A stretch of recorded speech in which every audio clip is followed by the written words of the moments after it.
Kapag bumagsak ang mundo, magbabago ang lahat.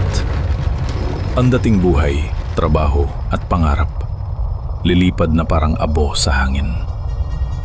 Ito ang kwento ng Metro Manila pagkatapos ng pagbagsak. At ito rin ang kwento ng isang taong hindi sumuko. Isang lalaki sa dilim. Si Shadow Ant. Hindi siya sundalo. Hindi siya pulis. Pero mas handa siya kaysa sa karamihan. Shadow Ant.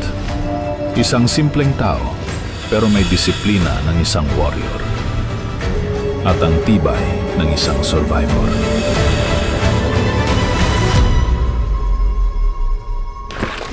Bago bumagsak ang mundo, may inala na siya. Habang ang iba ay natatawa sa mga preppers, siya nag-iipon ng lakas, kaalaman at gamit. Dito nagsimula ang kwento niya.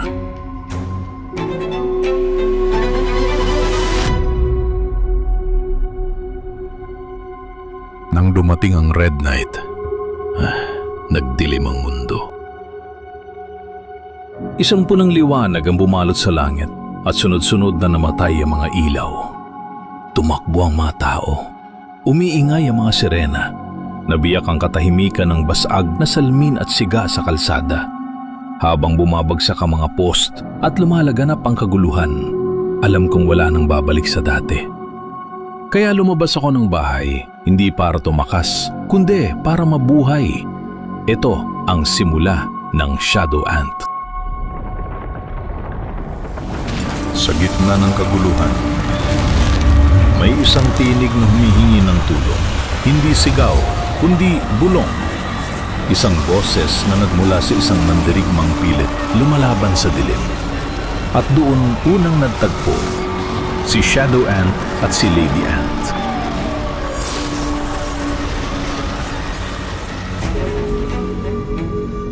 Sa mga wasteland, bihira ang tiwala. Pero sa gabing yon, may dalawang anino ang nagtagpo dahil sa kapalaran.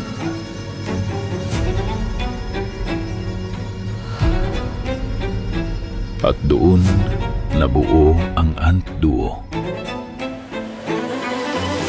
Isang pangakong mabuhay, hindi mag-isa.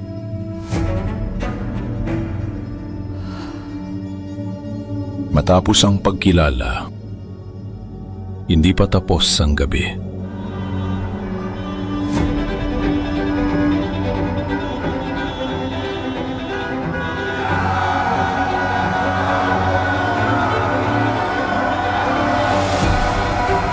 Sa gitna ng lagablab at sigaw ng Metro Manila, kailangan nilang makatakas mula sa death zone.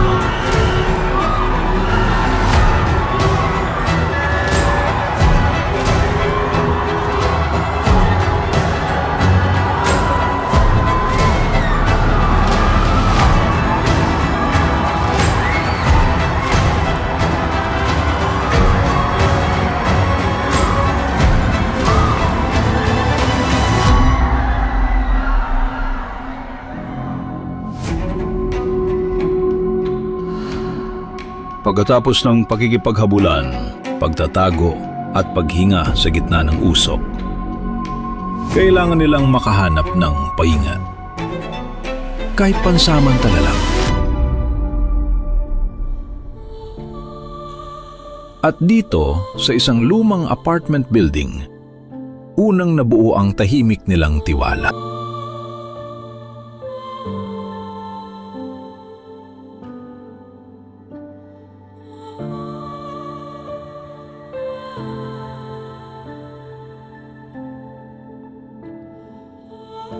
Sa katahimikan ng gabi, habang nakaupo sina Shadow Ant at Lady Ant sa isang sulok ng abandonadong apartment, May isang leksyon na unti-unting lumilitaw sa gitna ng dilim. Ang paghahanda ay hindi luho. Hindi ito ginagawa ng mayayaman lang. Hindi ito ginagawa ng mga taong naghanap ng atensyon. At lalong hindi ito ginagawa ng mga taong natatakot. Ang paghahanda ay ginagawa ng mga taong may responsibilidad sa sarili nila, sa pamilya nila, at sa kinabukasan nila. Bago pa bumagsak ang mundo, napakaraming Pilipino ang nagsabing, "Sobra yan, di mangyayari yan, overacting naman yan." Pero ngayong nakikita nila ang abo sa hangin, ang itim na usok na parang ulap ng unos, ang mga bahay na nawala ng ilaw, at ang mga taong walang alam gawin, sa kanila naiintindihan, ang hindi naganda, pinakaunang kawawa.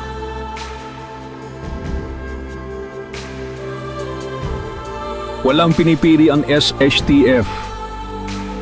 Hindi nito tinitingnan kung may trabaho ka, kung may kotse ka, kung may diploma ka. Ang tanging sinusubok ng collapse ay, marunong ka bang mabuhay o hindi? Hindi mo kailangan maging sundalo, doktor o inhinyero.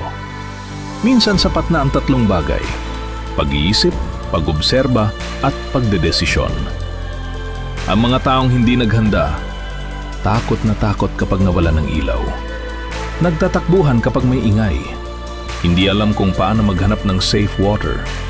Hindi alam kung paano magtabi ng pagkain. Hindi alam kung paano maghanap ng ligtas na matutuluyan. Pero ang mga taong tulad ni Shadow Ant, bago pa mangyari ang gulo, nagtanong na siya sa sarili, kung mawalan ng tubig bukas, kaya ko bang mabuhay nang hindi nakaasa sa kung sino man? Kung mawala ang kuryente ng isang linggo, sapat ba ang alam ko? Ito ang utak ng isang prepper. Hindi naghihintay ng tatakbuhan. Gumagawa ng paraan bago kailanganin. Kung nanonood ka ngayon, simulan mo rito ang paghahanda mo. Hindi sa pagbili ng gamit, kundi sa pagtingin sa sarili mong bahay. Ano ang meron ka? Ano ang wala ka? May malinis ka bang tubig? May pagkain ka bang tatagal kahit 2 linggo? May ilaw ka ba kapag nawala ng kuryente? Hindi kailangan sabay-sabay bili ng lahat. Pwedeng paunti-unti. Kahit isang lata ng pagkain per week, maliit man tingnan. Pero sa panahon ng sakuna, bawat maliit na hakbang ay malaking bagay.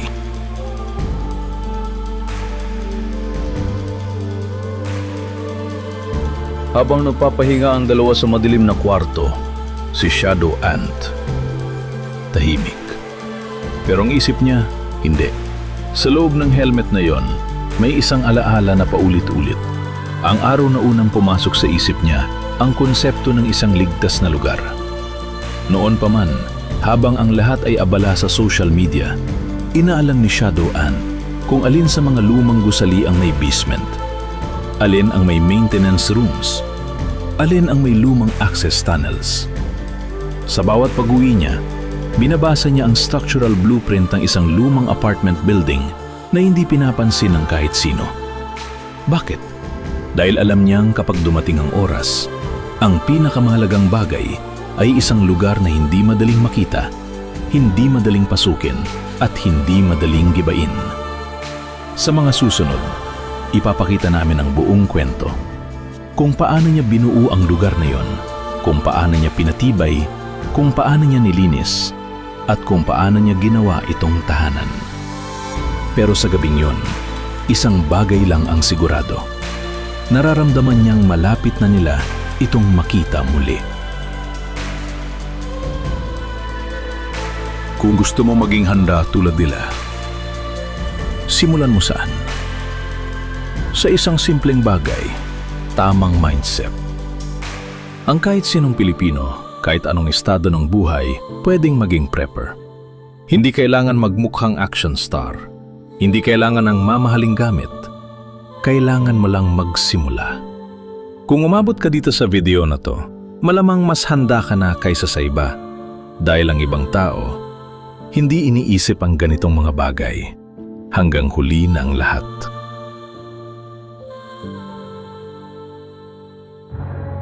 Kinabukasan, habang ang araw ay pilit na bumabalik sa sirang lungsod, ramdam pa rin ang lagim ng Red Night.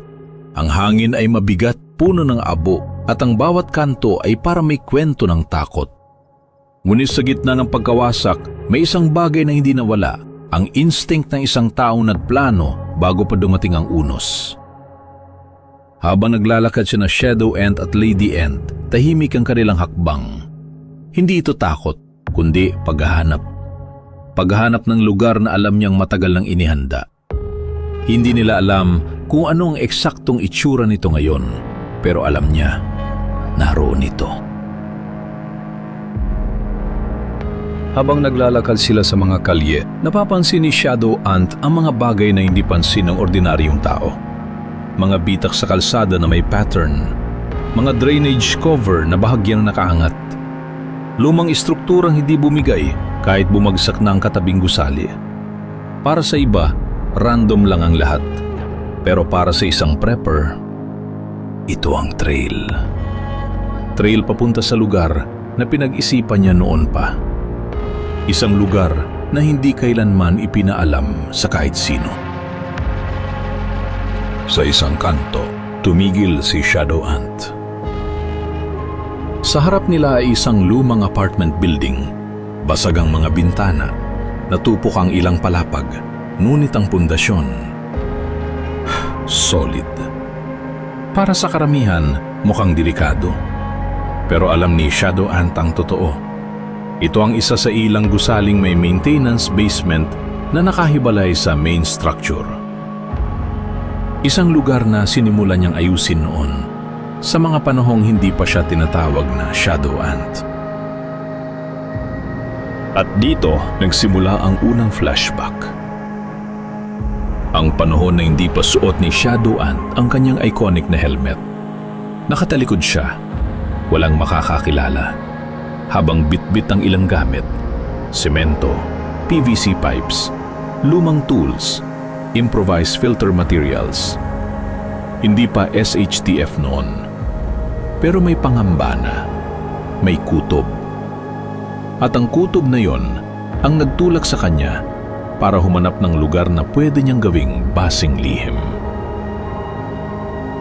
Bumalik sa kasalukuyan, tahimik nilang pinasok ang gusali. Ang sahig ay puno ng bubog, abo at mga lumang dokumento na tinangay ng hangin. Hindi sila nagingay.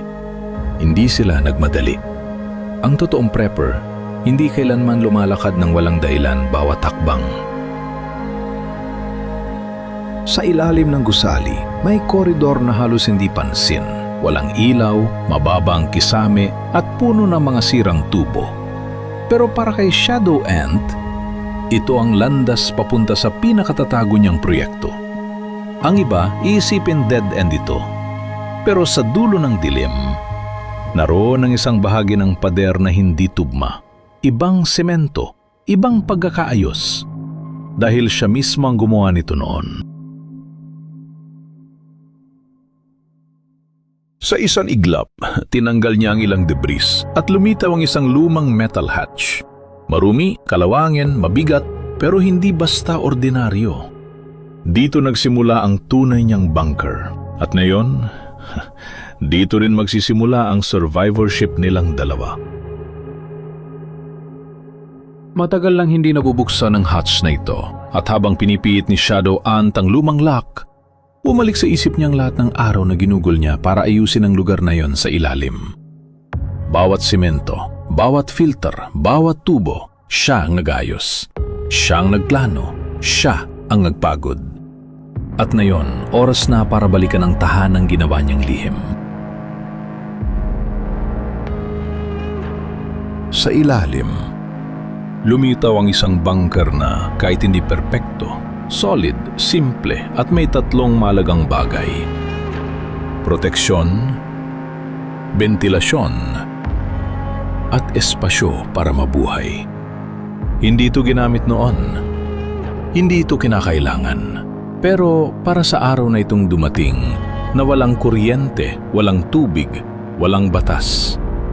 Ito ang pinakaimportanteng paghahandang nagawa niya.